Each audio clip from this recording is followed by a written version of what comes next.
I'm not going to lie. Jacob Elordi in Frankenstein kind of blew me away. He mentioned what he thought was, this is great actor audition advice. I put it online. It blew up like I've never seen before. And then the actor's response, there was 15% hated it, didn't get it. And I think I've seen most of Tom Cruise's movies. When I was looking back to them, I was like, oh, Risky Business. Tom Cruise was 21. Did you hear what I read this. So what they had him do to make him look like a teenager, because he was 20 years old, was they had him work out like crazy, lose 10 pounds, and then eat a high-fat diet to put on baby fat to give him that sort of, fresh-faced look, which is wild. All right. Welcome to the Actor's Guide to the End of the World podcast, where we talk about acting in Hollywood in a way people understand. I'm Ikan Song. And I'm Rían Kelly. What's up, buddy? I think your intro is getting faster. I love it. It's so snappy. Oh, really? Acting in Hollywood in a way people understand. Boom, straight in. Maybe it's the coffee. Follow us wherever you find your podcast at Actors Guide Podcast. We have video on YouTube and Substack. Follow us on all social media at Actors Guide Podcast. On the show for today, this is our film appreciation episode. It's that time of the year. We try to watch great movies. We have a special one. This is our first installment of Greatest Movies Never Seen, the Tom Cruise edition in honor of his honorary Oscar. We watched Risky Business. We have not seen before. What did we think about it? Did we love it? Did we hate it? And, seeing a 20-year-old Tom Cruise dance around in his underpants. I thought you were going to say undie pants. yeah. I almost did. I also talk about some interesting comments from Guillermo del Toro and Jacob Elordi at a Frankenstein screening, including what I think is great actor audition advice from Jacob Elordi. Some may disagree. It sparked more of a conversation than I would have thought. Yeah. It was good. And now, a word from our sponsor. Meet Life Double. You've heard of a body double. This is a life double. Hand over all the tedious, boring parts of your life to a trained actor and no one will be any the wiser. Want to call out sick from work? Guess who's ready to step in and do the job? Did someone say promotion? It's time for your yearly physical? Well, now, who's jacked? You want your coworkers to think you're cool? Pay a little extra for a stunt double and now you can fall from a third-floor window onto a moving garbage truck. Life Double. You reap what we sow. Life Double is not liable for loss of job, pre-existing health conditions, or horrified stares. Let's just get right into it. So this is Why going waste to be... time? Yeah, exactly. This is going to be a film appreciation episode. It's that time of year. I look at this time of year as, I check in with my creative diet. Am I watching a bunch of good stuff? I catch up on a bunch of films, TV shows that I don't have time during the year to watch. It also helps if you're in SAG. They give us a lot of the movies for free. But yeah, I try to watch good stuff. That's very very self-reflective of you to examine your media consumption. Exactly. Your I try film to keep consumption. fit. Try to keep fit this time of year. Artistically fit. Yeah. And also a shout out to we talked about this writer before, Sophie on Substack, that final scene when we talked about the whole Jeremy Strong, Kieran Culkin thing. She's the one that kind of brought up that story during the Oscar time and the drastic differences between the two, how they approach it. That story kind of got her name around as a big writer. Loads of prep versus no prep. Exactly. Exactly. You can't get further on the extremes. Anyway, she talked about that and she put out a great blog months ago.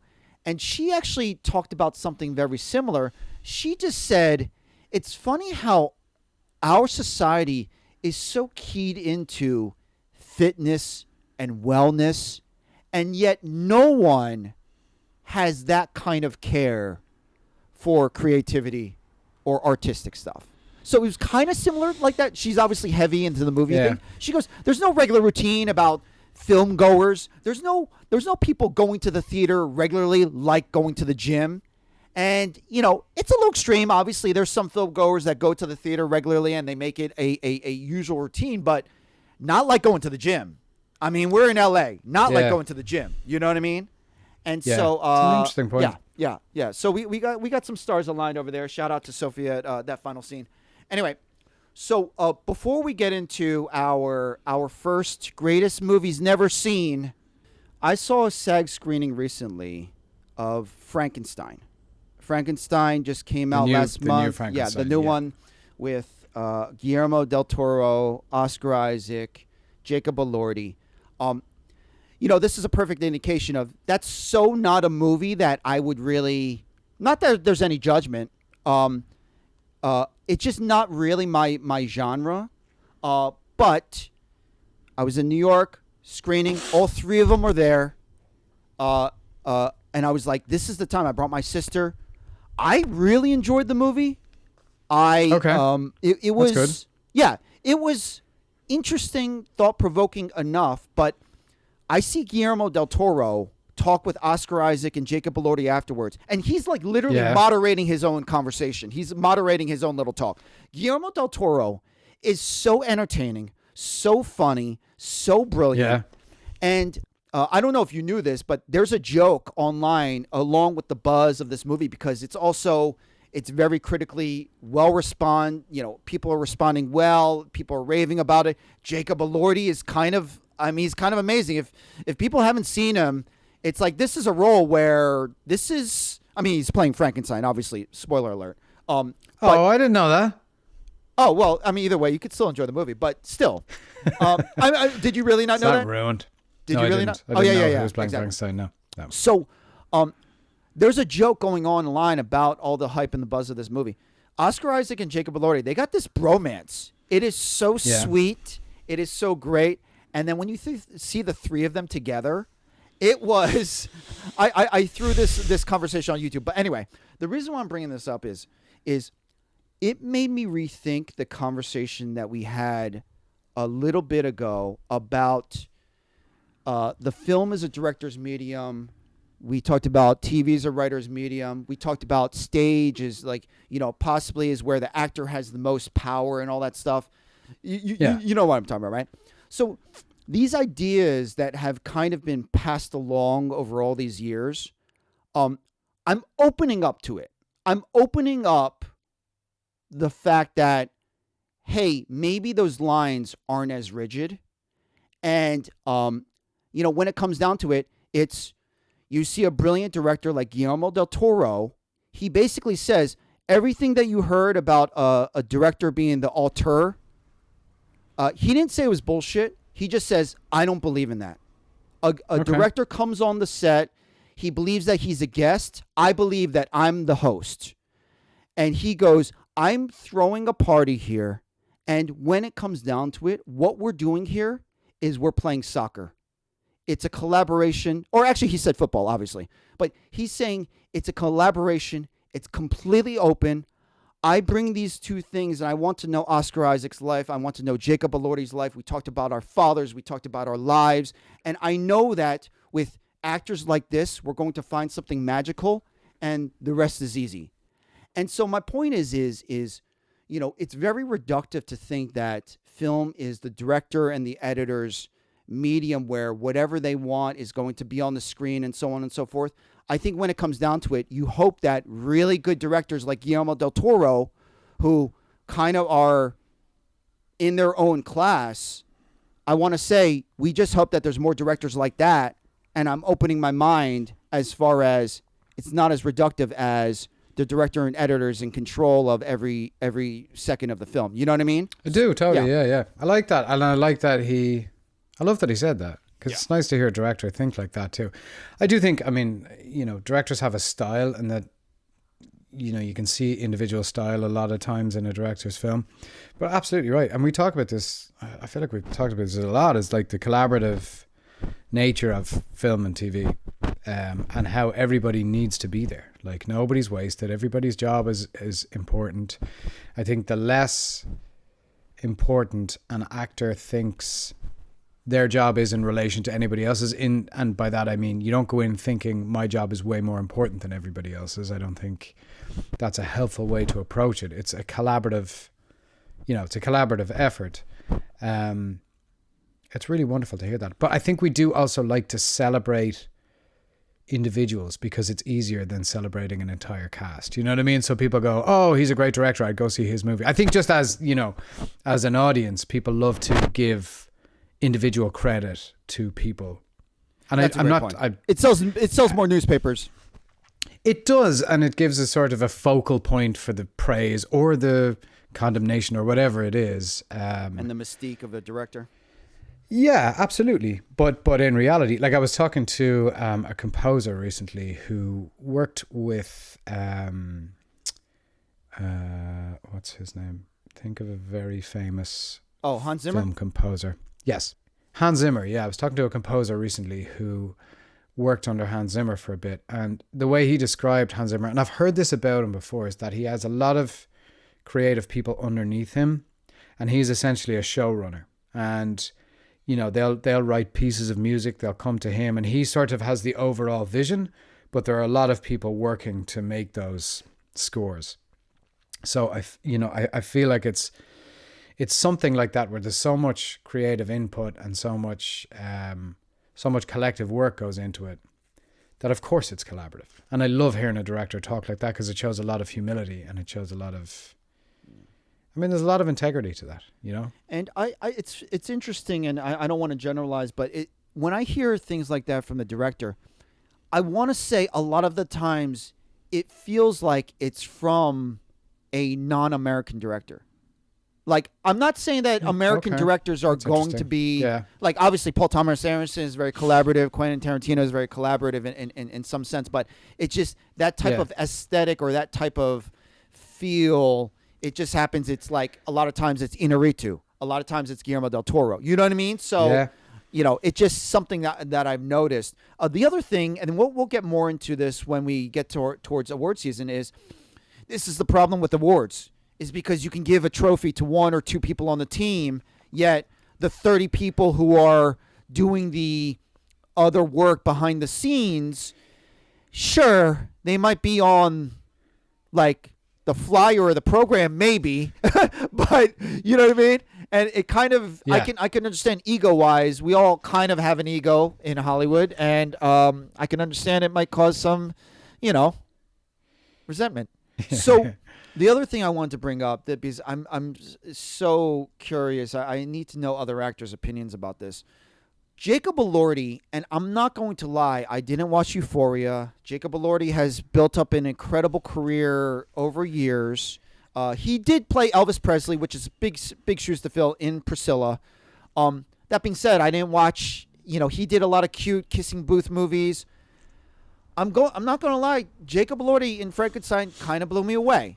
He mentioned what he thought was, this is great actor audition advice. He dropped it. He goes, this is the advice I've gotten a long time ago, and I always remember it, and I'll never forget it.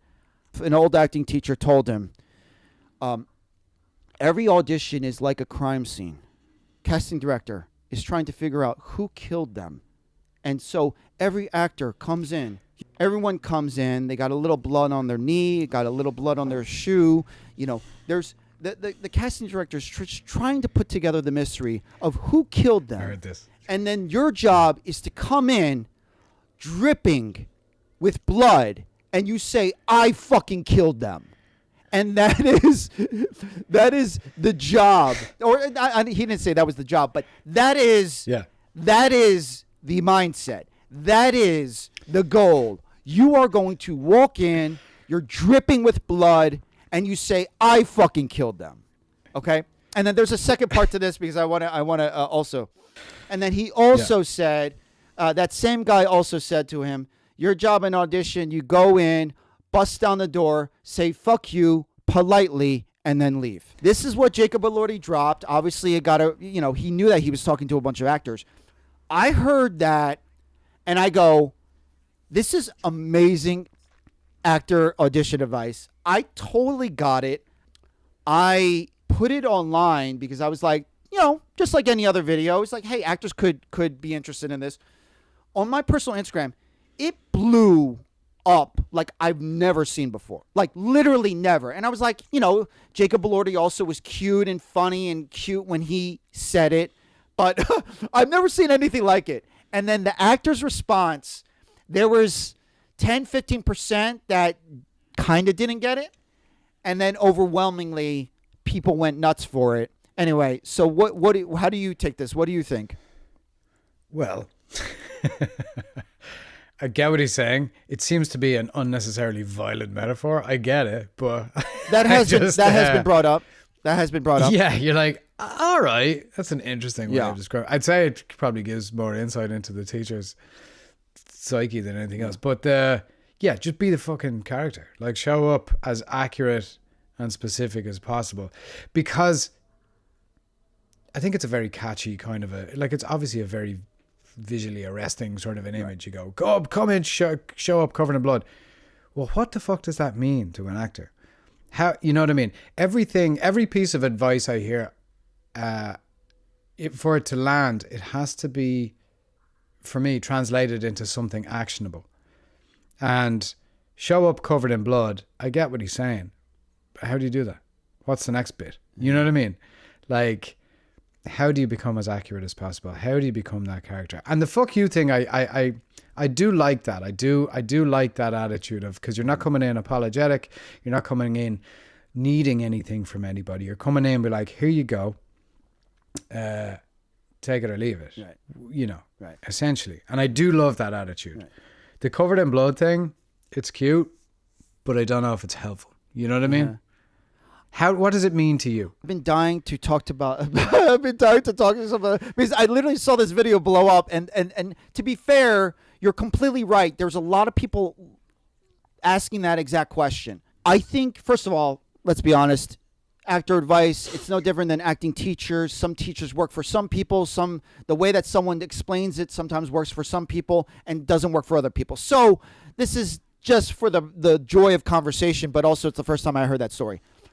The reason why I liked how ridiculous it was is because the beauty, and the reason why it struck me is the beauty of, say, abstraction and metaphor is all the things that words and technicalities don't cover. So you're completely right. That metaphor could easily be, hey, be the guy and be more specific and more better than any other guy or woman or other actor, right? But there's also something about that in the story that is abstraction. It's the fact that you're not apologizing. It's great to say that, hey, I looked at this character so specifically and all that stuff, and everything to my audition, I put it on the page. But there's something extra when you say, I know this guy, I know this role, and it's dripping off of me and it's pouring out of me. And there's an abstraction there that it's being and not acting or trying to be the character. You know, and here's the thing. The beauty is I didn't have a conversation with Jacob Elordi about this or his acting teacher. I could be completely fabricating this, but the story spoke to me in ways that kind of made sense. So I love the fact that this is a metaphor, and it kind of, maybe it's a brilliant thing, the fact that 15% hated it, didn't get it, and they were wrapping their head around it, and it's an indication of what I responded to right now as an actor. I love that. I do. I love that. And I do hear you on that. There is, you know, as you're talking about that, I absolutely see the value of abstraction, and it is an attitude going in as well. You know, because there's a certain amount of this that is that confidence and that fuck it kind of mentality where you just. So you're right. I absolutely understand what you're saying there. I think it's only impactful though if you have both. You know what I mean? It can't be all fuck it. Oh, you know I mean? You're completely right. Yeah. It has to be underpinned and carried by all of the other stuff and all of the other work and all of the other effort that we put in. I think it's the last layer. Right. You know to be fair, I'm not saying his story was talking about all the... I know. Oh, okay, cool. No, I know. And I do agree with what you're saying. I love that abstraction. I love the kind of inspiration of it where you go, yeah, fuck it. You know what I mean? I like the fuck you thing. But I think it also...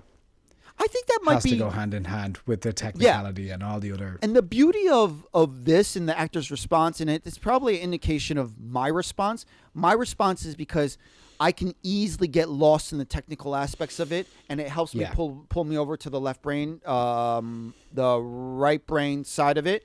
And I think that's what it is. It's basically teaching me what I needed to remember in my blind spot. And, you know, and I think a lot of the actors who responded to that, a lot of the actors immediately shot it down and said, "Who's Jacob Elordi?" Like they were like, "You're cute." I know. I couldn't deal with these. It's a ridiculous question. A lot of these people were like, "Yeah, it's nice because you're 6'3", cute and Australian. It's easy for you." And I was like, "You're kind of missing the point a little bit." But I think it like people's response were highlighting what they could learn from it. You know what I mean? And then that was my particular response. It's really interesting, because and like those comments, you can sit on the sidelines and snipe and go, "Oh, it's all right for you." Or you can kind of try and take from it, you know, what you can and use it. Because I think for me, because I think for a lot of my, particularly for the, you know, for a lot of my career, particularly early on and for a long time, I was all feeling and hoping to stumble on the right character and all trying to be natural and just feel it out and with zero technique. And I think that was the problem. I mean, I had no technique and I had no, you know, it was all just, maybe it's this. No structure, no foundation. Try to be natural, real. Yeah. No character, really, you know, not built on anything. And I absolutely take your point about it as a metaphor. I think it's important for me to remember the technical stuff, which is what I lacked for so long. You know what I mean? I just missed it. I just didn't, you know, I didn't take it on board. I didn't understand it.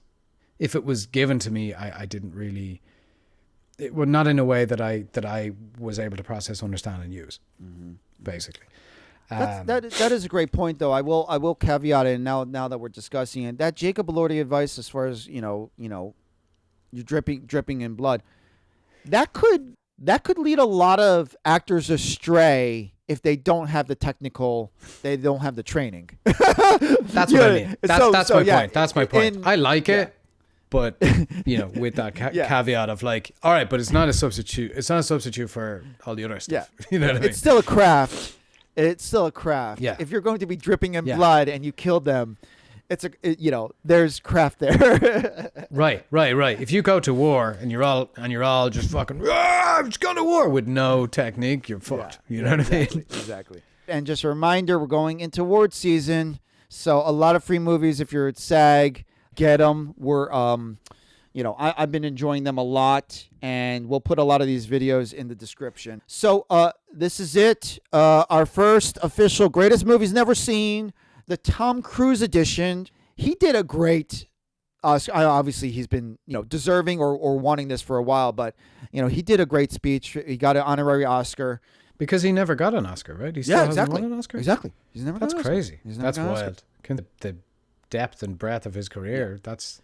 Actually, I do want to throw this out there. How did we land on Risky Business? In all honesty, it was one of the few Tom Cruise movies we haven't seen.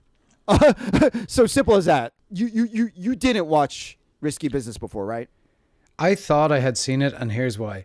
Because I used to see the cover of it in the video store when I was a kid, which in Ireland was Extravision, which is Ireland's version of Blockbuster for American listeners.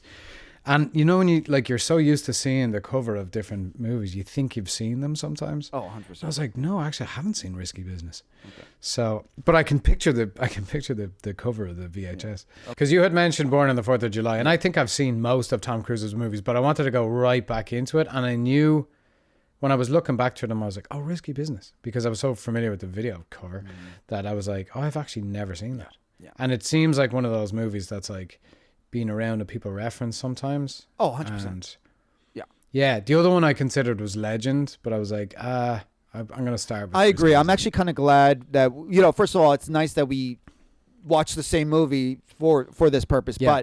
But I agree. I'm glad we did Risky Business.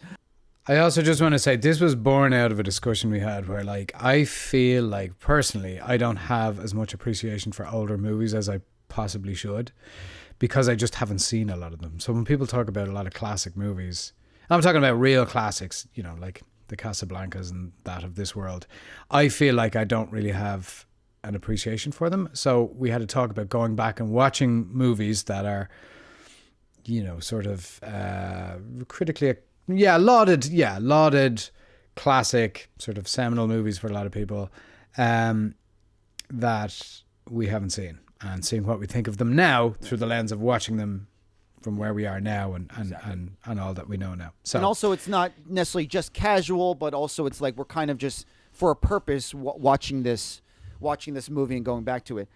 Also, to be fair, there's a lot of this that is just to avoid embarrassment, because we can go through life saying, hey, now we watched Risky Business, and then as time goes on, we watch more classic movies that most people have watched that perhaps we never got a chance to. We're always getting embarrassed, me and kind of parties, and people are like, have you seen this movie? And then, you know, we have to sit in the corner and just, you know, be ostracized by the group. Exactly. So just for a little backstory, Paul Brickman is the director. That was his directorial debut, 1983. Yep. Tom Cruise was 21.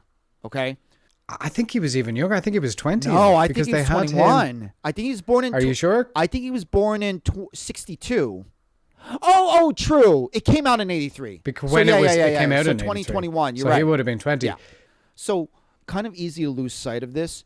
He's a baby. And it was so cool and fun to see it. Did you hear what they? So I read this, but like after I'd watched it and I was reading about it. So what they had him do to make him look like a teenager, because he was 20 years old, was they had him work out like crazy, lose 10 pounds, and then eat a high-fat diet to put on baby fat to give him that sort of fresh-faced look, which is wild. At that, that was at that time that's what they did. I had no idea that. I didn't know that. That's great. Yeah. That's crazy. So, he had a small part in Taps that turned into a bigger part because he turned some eyeballs. That year, he also did The Outsiders. This is the year that he kind of was the hot young star. I'll be honest with you. Even when we were choosing movies, I was like, I really want to watch Born on the 4th of July and Risky Business. I kind of actually took it for granted because, also, I mean, we're not coming of age necessarily. We're not, 18. How many coming of age movies have we seen come out every year? And so I kind of took it for granted, where I was like, oh, I don't know let me just watch it. And then eventually what I get into, I was like, oh, I see why this was incredible. Yeah. But it was also way too adult. Like when I look at it was 1983, I was 1 year old, and this movie comes out. It's a much more adult movie. There's no way I would have seen it. So by the time I was old enough where I would have been watching movies like that, Risky Business was a very old movie, and I would have had no incentive to go back and watch it, I don't think. Oh, that's a great point. By the time I was 15, 16 and watching those movies, now we're into the 90s, and like, I'm not digging back for a 1983 movie. Yeah, that's actually spot on. First impressions. Did you like it? Yes. Oh, I liked it. Yeah. But I was thrown off. I was thrown off. You're right. It's pretty, sensual. There's some graphic scenes in there. It's not silly. It's not frivolous. It's a little frivolous. I mean, what, like the underwear scene? It's a little. Oh, frivolous. You mean like frivolous him with his friends? Well, frivolous in that there's no real consequence for anybody. You know what I mean? Of anything. Oh, I see what you're saying. Yeah. It's a fun. It's not a serious movie. You know what it's so funny. It's funny you say that. I mean, here's the thing. I guess we could talk about the movie because it's like, there's no spoilers 40 years later.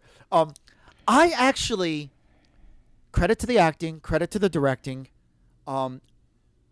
I felt some anxiety at the end. There is some danger there.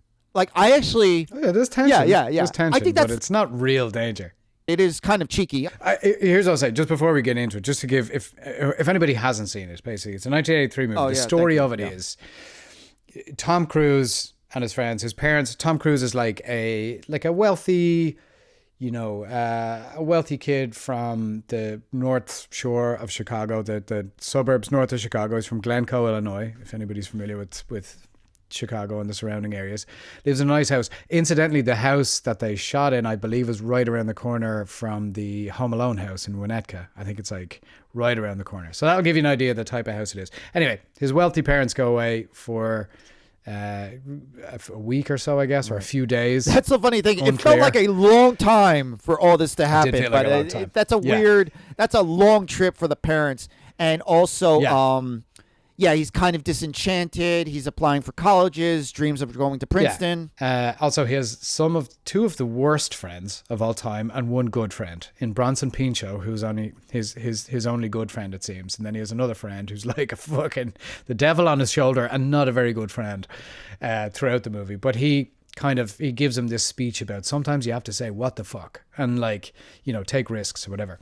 So his friend calls a call girl or a sex worker that he finds a number of and hangs up.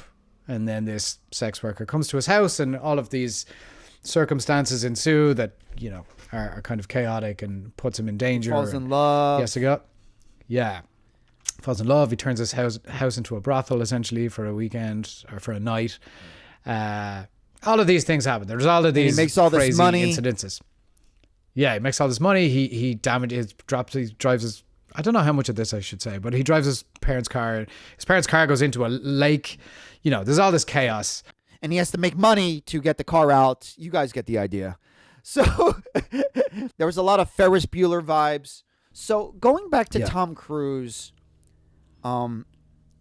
it's, and I actually saw the screen test for this film. And I'll get into that later because it was eye-opening. But, there's something about Tom Cruise. I'm just trying to, go back to, a 20-year-old Tom Cruise. Also, shout out. Obviously, it was a critical and box office success. He got nominated for a Golden Globe. So he got nominated. This actually got for Golden Globe. Yeah, Risky Business. So 20 years old, up and coming star, and then he's getting nominated for awards. He's showing he has real chops. Yeah. There has to be said, Rebecca De Mornay as well. Incredible. Rebecca De Mornay, who I had a massive crush on from the there movie you go. Feds, yeah, because I don't know, my sister and I were big fans of the movie Feds, which she was in, I think. But she's excellent in it as well, like a young Rebecca De Mornay. And so to think of him as a 20-year-old, fresh-faced, smile that would light up the room. He kind of has that star it factor, the smile that lights up. In this whole thing, they basically were saying with Tom Cruise, they won him, like his smile won them over. Like the fact that they brought him in for a screen test and all this stuff, and he's still kind of unknown. But there's something about Tom Cruise where it helps, and obviously most people know that he's not the tallest guy. His type kind of fits in perfectly for a role like this, and also the everyman. I kind of wouldn't receive Tom Cruise the same way if he was 6'2" and he was a football, national title winning quarterback. He's not that guy. He's actually more of the kind of underdog everyman who's going to work his ass off and is super committed. And if you look at his friends, I mean, he's the good-looking one of the group, obviously, but it's kind of like a bunch of outsiders screw-ups, and he's like the kind of cuter one, and they're in like Future Entrepreneurs Club, and they're all trying to like crack in, and how can I get into Princeton? He's kind of like the dude that you're just going to try to root for, and that's kind of his thing. Absolutely. And what stood out to me as well, there's flashes of the sort of intensity and commitment that he brings to everything, I think, in this movie. Particularly the improvised scene where he does the old-time rock and roll. I was going to say. Where he does the dance. Yeah. That was improvised. I don't doubt you for a can see second. his commitment to it. He really just goes for it. And I think that speaks to, him as an actor and the actor that he became. But there was a lot of great things. Also, set around Chicago and the surrounds, I loved, having lived in Chicago for a decade, I loved seeing Chicago in the 80s. Seeing the city, seeing the Drake Hotel, knowing, like seeing Michigan Avenue, seeing parts of it. That to me was really exciting. I will say, and this is, I think, a byproduct of the time that it was, made in, is like, women do not come off very well in this movie. You know what I mean? all of the women in this movie are either his mother, who's kind of a Shrew. almost like an old-timey parody of like, I mean, she kind of talks like this. I'm so it's his mother, who's, like you said, like sort of disapproving and uptight, or every other woman in the movie is a sex worker and is, just there to get the money for this thing. So I do think there's a lot of there's a lot of problems with this movie. Yeah, it's dated. So taking It's all dated. that, it is very dated. Yeah, a lot of the the tropes and the stereotypes and the the parts of that. So I will say it's not unproblematic, but I'm taking the good parts of it. It's an enjoyable movie. It's pacey. Tom Cruise is great. Rebecca De Mornay is great to watch. Like, there's a lot of good in it, but overall, it's a very dated movie at this point. I think that's probably also my perception of the film, and maybe why I wasn't necessarily excited to it, because I remember about the singing in the underwear scene. Other than that, I think I was expecting it to come off as dated, maybe a little cheesy, and it wasn't as cheesy or forced. It felt like there was some real moment. I mean, it's so rated. No, Like, absolutely. what was this rated actually? Yeah, and it is even him as a character. Like, he lives in an affluent suburb of Chicago with wealthy parents. Kind of waspy sort of an upbringing. Wealthy parents, is set to go to Princeton, and is like this sort of epitome of privilege. You know what I mean? So there's that disparity between, this is the privileged white guy who everybody's rooting for, and then here are all these women who are all sex workers and trying to take his money. You know what I mean? See, like, it's not. Yeah. That's true. There's a lot of issues there. That's true. That's a great point. And also, part of the reason why this is, maybe a unique film is the fact that, you have a film about a coming of age story with a teenager, and this was rated R. And those films these days are rarely going to be rated R because it's catered towards 13 to 16 years old anyway. You know what I mean? So there you go. I mean, there was nudity. I was a little surprised. There was like full on nudity. Yeah. There's a sex scene on a train. Yeah. I mean, on the CTA. Yeah. If you've been on the CTA, that is not a place you want to have sex. Yeah, exactly. Believe me. It's, so if you haven't seen it yet, this might, entice you to watch it. But anyway, so about this, I was going real old school. I love the DVD player. I actually rented this from the library. Forget streaming services, everyone. I rented it from the good old library. So on my DVD, it actually had the screen test and a lot of extra features. By the way, the screen test is also on YouTube, so you can watch it anyway. But I watched the screen test because I was so curious. It opens up with Amy Heckerling did Fast Times at Ridgemont High, and with Sean Penn, obviously, and Sean Penn was kind of up-and-coming star. Sean Penn was in Taps with Tom Cruise, and Amy Heckerling was talking about how Sean Penn said, there's this guy. He was on Taps. I'm worried. This guy's going to take over. This guy is legit. He was talking about Tom Cruise. And that's how his name. That's interesting. And the competition among all those guys is really just kind of interesting to think about. But Tom Cruise's name was being circulating, and Tom Cruise comes in for a screen test. He's super excited. The producers and the directors are like, he won us over with a smile. And you have the full-on screen test in the director's house. They set up a camera. It's a crappy VHS camcorder. And you have Rebecca De Mornay. And shout out to her.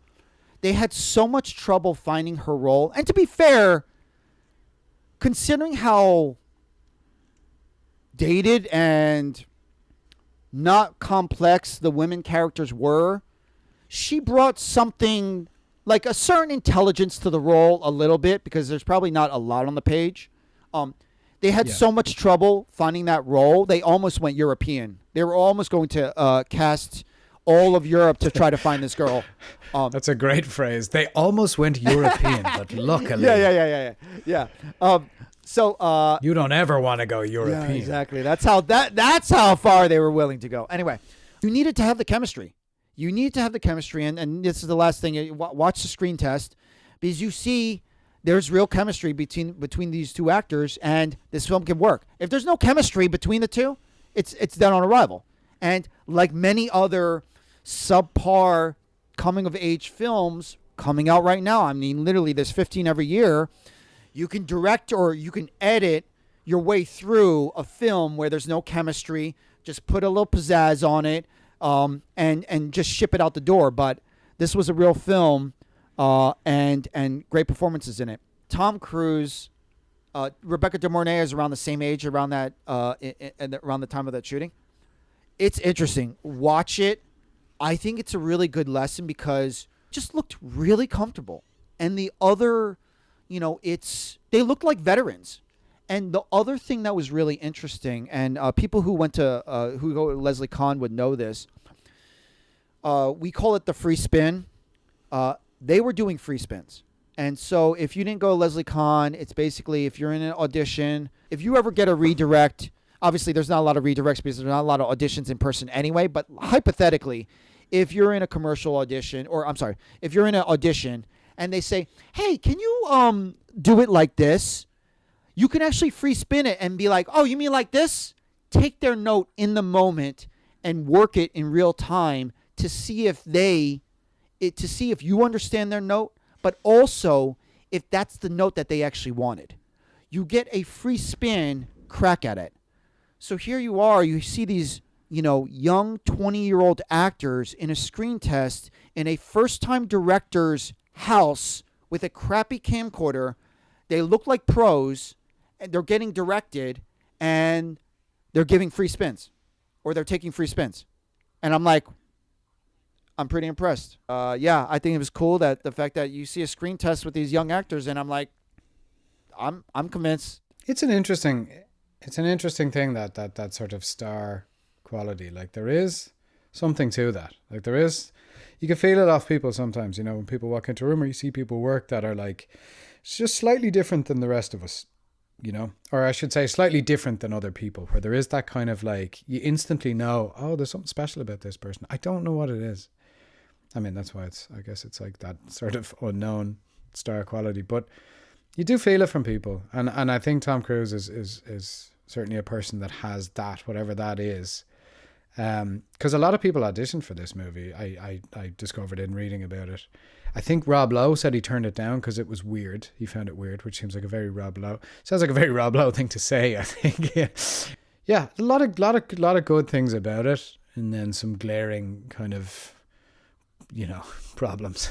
Yeah, with the lens of time, and not just that. There were some plot points that were just, and I think this is sort of this in my memory, and I could be getting this wrong. It's sort of common in some of those 80s movies where like there are obstacles but they're overcome pretty easily. You know what I mean? Like there were, like for example, that when he races that car, he wins the race, and there's no, you know what I mean? There's no real tension there. He goes, smoke him or whatever. He just got, and he just beats him. They're just things that happen and it's overcome very easily. But there's a real ease to Tom Cruise throughout the whole movie, which I think helps it along quite a lot. And with the Tom Cruise, just, another part of the reason why, you're also at mercy of the roles that you're offered. You're at mercy of what your look is. You're at mercy of, do you fit what people are trying to cast? To your point, he not only does he shows vulnerability, he shows vulnerability and a sensitivity even as a young actor in this film, but that dancing scene, he shows that he has a sense of humor. He like you almost think that if you think of how Tom Cruise is so committed and so intense, and there was a time where his PR image was not exactly the best. A lot of people would have been surprised that he does have a great sense of humor. I mean, this is like, think about before Tropic Thunder. He does comedy well. I know, but think about before Tropic Thunder. Obviously, Tropic Thunder, he plays the producer. He does a crazy dancing scene, and that's like, oh my God. Yeah. Like, that was like, people will never forget that. But before that, I think people would wonder if he was very trolling of his image, perception, etc. Yes. That I do agree with. I think image is important to him, and he's cultivated the image of, this what he is today and what people think of him today. This kind of movie star, this intense sort of action star. But yeah, I think that's a carefully cultivated image over time. So yeah, I get what you're saying. But he does do comedy well, which is a testament. Because I think you have to be really fucking good to do comedy well. I think you have to be such a good actor to do that, you know, and to kind of move between those genres as well. 100%. Between big action movies and comedy movies, and 100%. so yeah. Well, it was cool. Yeah. I'm glad we did that. Now, this is possibly starting a tradition here. So I'm going to call this. This is I basically came up with an award or a game where I pick my favorite underappreciated or lesser known player or part of the movie. So there's a lot of interesting cameos in this film. I'm calling this now. This is going to blow some people's minds. It's going to take people a second. So I'm calling this the Clint Howard Award. Now, a lot of you probably don't know that name, but Clint Howard is Ron Howard's brother, who is an incredible, really funny, quirky character actor who basically shows up in all of Ron Howard's movies. There's a little sketch that they did back in the day, back when they had the MTV Movie Awards, where they offered Clint Howard a movie award, and they were setting it up pretending like they were going to offer Clint Eastwood the award. But anyway, Clint Howard is Ron Howard's lesser-known brother. We're going to put that sketch in the description. Anyway, this is a long explanation, but when we keep doing this tradition, you're going to know we're going to always pick a Clint Howard in our greatest movies never seen. I have a couple in the running here. let's say your favorite one on 3 at the same time. Okay. One. Ready? Okay. One, two, three. 3. Bronson Pinchot. So we'll do what? What are you doing? He's a huge part of the movie. I was going to say 1, 2, 3, then go. Megan Mullally is I know. in this movie. I had a feeling you're going to pick that one. You're completely right. It's not the most random. It's not necessarily the most random cameo. First of all, I kind of had a feeling you were going to pick Mullally. I have a soft spot because I love Bronson Pinchot. So to be honest, that's all that matters. So it doesn't necessarily need to be the smallest. It's just, hey, let's get a little love to something part of the movie. So needless to say, I have a soft spot for Bronson Pinchot. Bronson Pinchot will forever be Balki Bartokomous to me. It was just, there was a lot of good cameos in this one. Joe Pantoliano was one of them. So go ahead. Megan Mullally is... She is married to Nick Offerman. Oh, I know that. I'm saying, who's she in the film? Oh, good question, because I saw her name in the credits. Oh, I thought you knew. She's one of the call girls. Yeah. Interesting. Okay, that's who she is.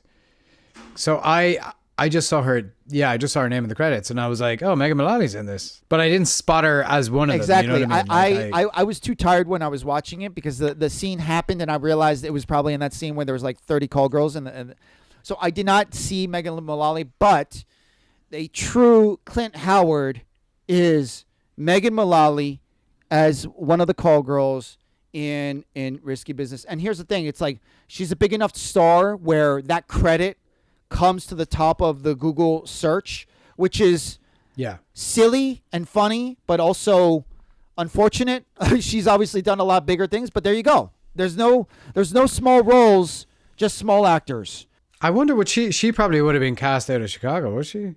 Because would she have been in? Oh, she went to Northwestern. Oh, well, there you go. Northwestern. There you go. And began acting in theater in downtown Chicago. There you go. That makes sense. She played a call girl in Risky Business, and she was getting her Northwestern drama degree. Gig's a gig. Gig's a gig, man.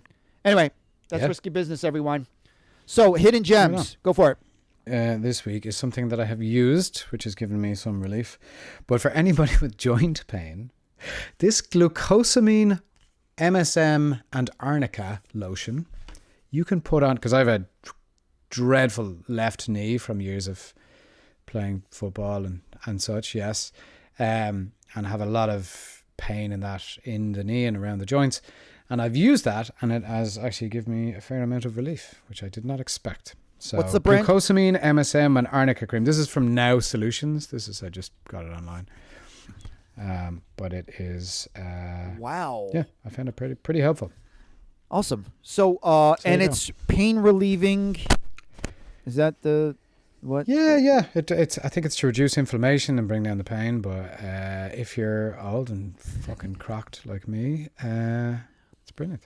It's so funny. Fill your boots. Fill your boots. It's so funny. We're kind of aligned. I thought mine was kind of odd and specific. That was going deep, and I do have to caveat: we're not doctors. This is not medical advice. Do your research. But these are things that work for us. But yeah, I mean, it's so funny. Every so often, my parents have to deal with inflammation. I'll check out that cream for sure. So it's funny how you had to explain that we're not doctors. I think that's pretty fucking abundantly clear. Liability reasons, everyone. That's fair. That's fair. So this is a thing. I've only recently, the fact that I'm mentioning it is only because I actually have felt a difference. This has became a trend or a fad over years, and you kind of try it, do away with it. I don't know if you've ever heard of raisin water. Like literally, it's raisin water. It's not fancy. It's literally raisin water. I think it blew up on TikTok or one of the Kardashians at some point. You literally soak raisins in a glass of water every night. The next morning, you strain it. You warm up the water. It's like a tea. The first thing every morning.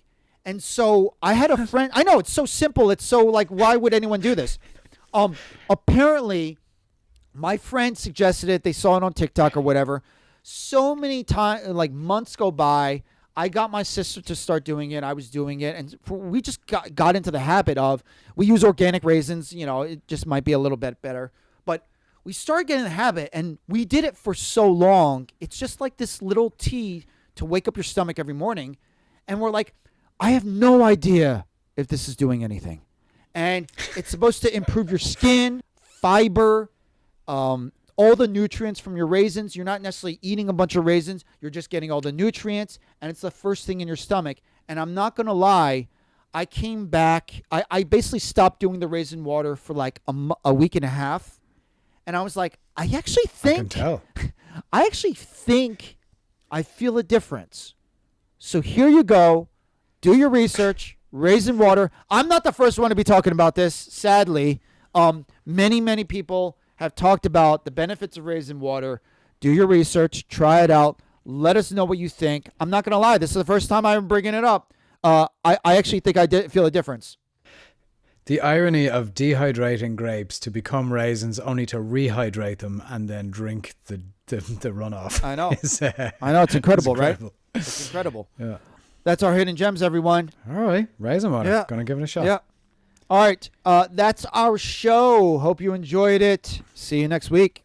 See you next week.